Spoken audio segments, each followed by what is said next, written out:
दोस्तों हम शुरू से ही बता रहे हैं कि ऐसा कोई सगा नहीं जिसे अमेरिका ने ठगा नहीं। और इंटरनेशनल पर यह बात चलती है कि अमेरिका से दुश्मनी अच्छी पर दोस्ती दुश्मनी से ज्यादा खतरनाक साबित होती है।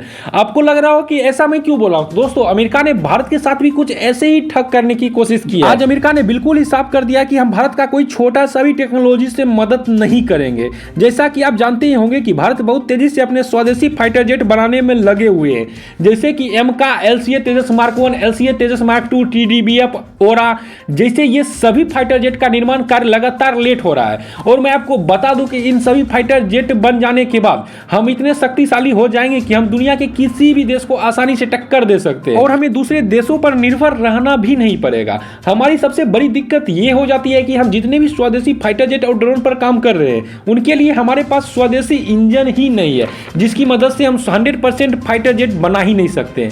इसी इंजन की वजह से हमेशा हम लोग को एक दूसरे देश पर निर्भर ही रहना पड़ता है। और भारत लगातार इस कोशिश में लगा हुआ है कि हम अमेरिका के एक डिफेंस कंपनी जिसका नाम है जनरल इलेक्ट्रिक से एक ट्रांसफर ऑफ टेक्नोलॉजी के तहत F414 का इंजन ले लिया जाए। लेकिन आज भारत को हैरान करने वाली खबर निकल के आई है। मैं आपको बता दूं कि अमेरिका बिल्कुल ही नहीं चाहता कि भारत फाइटर जेट के मामले में आत्मनिर्भर बने और अमेरिका चाहता है कि भारत हमारी ही फाइटर जेट खरीदे। और मैं आपको बता दूं कि अमेरिका पिछले 3 साल से F414 इंजन की डील को लेकर आगे नहीं बढ़ रहा है, जिसका फलस्वरूप हमारे फाइटर जेट को लगातार देरी का सामना करना पड़ रहा है। साथ में एक रिपोर्ट्स में यह भी कहा गया है कि अमेरिका यह चाहता है कि भारत हमसे इंजन ना लेकर हमारे ही 5th generation fighter jet F-35 को भारी संख्या में खरीदे।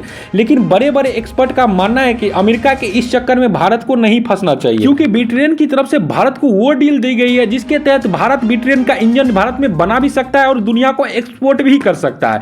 ब्रिटेन उसका प्रॉपर लाइसेंस भारत को देना चाहता है। और मैं आपको एक बात बता दूं कि अगर भारत फ्रांस और अमेरिका से इंजन लेते हैं तो इन इंजन को दोनों देशों के सिवाय किसी और तीसरे देश को एक्सपोर्ट नहीं कर सकेगा भारत। जबकि ब्रिटेन से भारत अगर इंजन लेता है तो ये ब्रिटेन का इंजन भारत तीसरे देशों को आसानी से एक्सपोर्ट कर सकता है। खैर आज का सवाल ये है कि भारत का सबसे अच्छा मित्र देश कौन है? फ्रांस, इजराइल, अमेरिका और ब्रिटेन? आप जवाब जरूर दें।